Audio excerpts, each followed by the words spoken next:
Smart road की बात हमेशा मीटिंग में की जाती है, लेकिन शहर के अंदर कहीं पर भी स्मार्ट रोड अभी तक नज़र नहीं आ रहे हैं सर। देखिए, स्मार्ट रोड जो हमारा एजुकेशन पॉलिसी लेके ISPT तक बनना है, उसका आप अगर मानेंगे तो 90% काम हो गया है। स्मार्ट रोड अब देखिए, हर किसी की अपनी अपनी डेफिनेशन हो सकती है, लोग उसमें क्या देखना चाहते हैं वो अलग है। पर मेरा मानना है कि आप जो पहले रोड थी उससे कंपेयर करोगे तो आपको समझ में आ जाएगा कि स्मार्ट रोड प्रोजेक्ट में क्या हुआ। सबसे पहले रोड्स जो है वो वाइडन हुई, आपने देखा होगा। उसके बाद रोड के साइड पे पेडेस्ट्रियन पाथ बने, जहाँ एक तरफ पॉसिबल था वहाँ एक तरफ बना है, जहाँ दो तरफ पॉसिबल था दो तरफ बना है। उसके बाद उसमें एक अच्छा व्यू कुछ के चलते अगर आप देखोगे तो बाउंड्री वॉल्स बनी। पहले वहाँ पे कुछ भी किसी के घर दिख रहे होंगे, बैल्कनीज दिख रही होंगी, कोई कूड़ा पड़ा हुआ दिख रहा होगा, बाउंड्री वॉल्स बनी।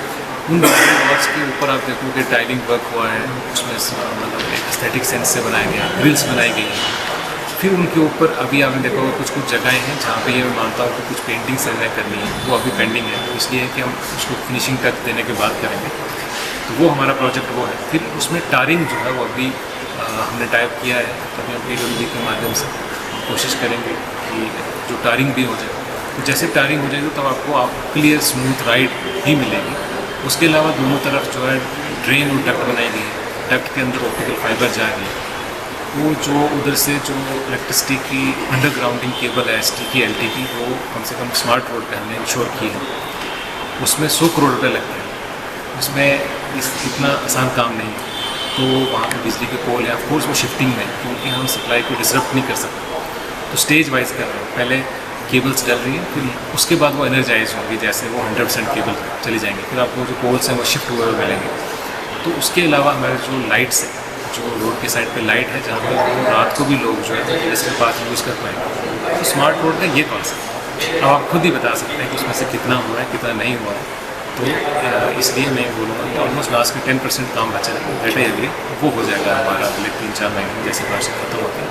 पब्लिक टॉयलेट की अगर बात करें तो कचहरी अड्डे पर जो पार्किंग है वहाँ पर पब्लिक टॉयलेट है, लेकिन वो बंद रहता है, जिससे कि वहाँ पर जितनी जो महिलाएं हैं या कोई पुरुष है उनको सर बहुत ज़्यादा परेशानी का सामना करना पड़ता है। अगर बस स्टैंड के में पब्लिक टॉयलेट की बात करूँ तो वहाँ पर सफाई व्यवस्था माकूल नहीं है। सर क्या कहना चाहेंगे सर आप? आपके सामने आज मीटिंग का एजेंडा था, आपने भी उसको विटनेस किया। मैंने आपके माध्यम से भी चीज़ें आती हैं हमारे ध्यान में, खुद भी आती हैं। तो हमने शहर के अंदर पूरे पब्लिक टॉयलेट्स के ऑपरेशन मेंटेनेंस का इशू रहता है। हमने बोला है कि एक एजेंसी को वन एजेंसी वन सिटी वाला कॉन्सेप्ट अपनाते हैं। आपके सामने हमने आज ये डिसीजन लिया कि इस सिटी के अंदर जितने भी पब्लिक टॉयलेट्स हैं वो एक ही एजेंसी जो है वो देखे, हमारे साथ MOU साइन करें।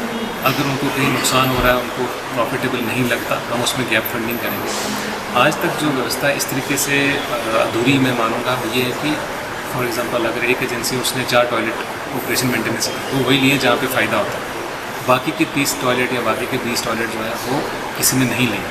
तो अभी हमारे ऑलमोस्ट शहर में 30 टॉयलेट है टोटल पब्लिक टॉयलेट, उसमें से सुलभ इंटरनेशनल जो है वो 7 टॉयलेट देख रही थी अभी इससे पहले, और उनके भी जो एग्रीमेंट्स हैं वो रिन्यूड नहीं है। उसी के चलते आज हमने एक डिसीजन लिया कि एक सिटी में एक एजेंसी हो, हम उसी को फाइनलाइज करने के ऊपर चल रहे हैं। जहाँ जहाँ कोई वायबिलिटी या फंडिंग की बात है कि कॉर्पोरेशन उसकी रिस्पॉन्सिबिलिटी लेंगे, हम उनको सपोर्ट करेंगे, लेकिन यूज़र फी प्रिंसिपल के हिसाब से टॉयलेट्स चलेंगे। और आपकी बात मैं मानता हूँ कि कई जगहों पे टॉयलेट्स जो है वो ऑपरेशन अच्छे तरीके से नहीं हो रहे थे। उसी कदम की तरफ बढ़ते हुए आज की मीटिंग में हमने फैसला किया।